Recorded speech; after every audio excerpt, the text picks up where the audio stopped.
మహబూబాబాద్ జిల్లా కేంద్రంలోని వ్యవసాయ మార్కెట్లో వ్యాపారస్తులు ఈనాం పేరుతో మోసాలు చేస్తున్నారని రైతులు ఆరోపించారు. వ్యాపారులకు అధికారులు అండదండలు అందిస్తున్నారని వారన్నారు. తమకు న్యాయం చేయాలంటూ మార్కెట్ ఎదుట రైతులు రాస్తారోకో ధర్నా నిర్వహించారు.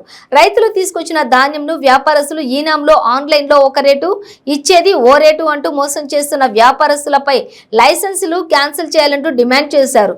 ధర్నా నేపథ్యంలో వాహనాలు భారీగా నిలిచిపోయాయి.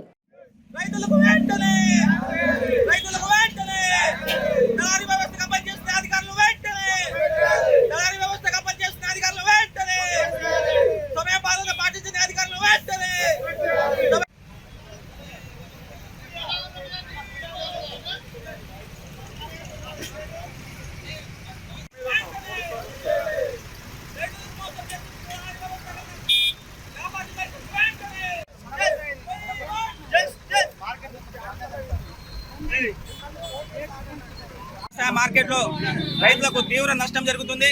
ఎందుకంటే మార్కెట్ అధికారులు రైతులకు వ్యాపారులకు మధ్య సమన్వయకర్తగా ఉండాల్సిన అధికారులే మధ్య దళాలకు వ్యవహరిస్తూ ఇటు రైతులకు మోసం చేసుకుంటూ వ్యాపారులకు దళాలకు మారుతున్నారు. దీని మీద లంబాడి హక్కుల పోరాట సమితి ధర్నాకు నిర్ణయం తీసుకున్నది.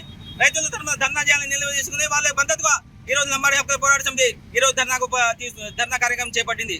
ఎందుకంటే నాలుగు నెలలు కష్టపడి పండించిన రైతులకు తీసుకొచ్చి ఇంత కష్టపడి పండించిన వడ్లను మార్కెట్ తీసుకొస్తే ఇక్కడ అధికారులే దళారుగా వ్యవహరిస్తున్నారు.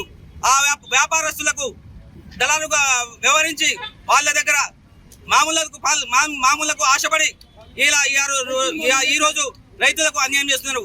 ఎందుకంటే దీనికి సాక్ష్యం ఏంటంటే ఒక రైతు 7 పుట్ల వడ్లు తీసుకొస్తాడు. ఆ 40 క్వింటాల వడ్లు తీసుకొస్తాడు. ఆ వడ్లకు ఆన్లైన్ విధానం ద్వారా పొద్దున్నే ఉదయం 8 ఆన్లైన్ పాట అయిపోతుంది. దానికి ఒక రేటు గుర్తిస్తారు. ఆ రేటును కాకుండా ఫస్ట్ ఒక వ్యాపారి పాట పాడతాడు. ఆ తర్వాత ఇంకో వ్యాపారి వచ్చి ఆ ఫస్ట్ పాట పాడిన వ్యాపారి నేను తీసుకోని అంటే వేరే వ్యాపారి వచ్చి సెకండ్ వ్యాపారి వచ్చి నేను 200 తగ్గించి దానికి నేను తీసుకోండి అని ముందుకు వస్తాడు. దానికి ఇక్కడ ఉన్న అధికారులు మార్కెట్ అధికారులు సహకరిస్తే దానికి సిగ్నేచర్ పెట్టి ఓకే చేస్తారు. ఈ విధంగా ఆ రైతుకు 10,000 నష్టం వస్తుంది. ఈ విధంగా ఒక రైతుకు 10,000 నష్టం అంటే రోజుకు దాదాపు లక్షల రూపాయలు టర్నోవర్ ఇక్కడ మధ్యవర్తుల ద్వారా ఇక అధికారుల ద్వారా అటు వ్యాపారులకు ఇక్కడ వీళ్ళకు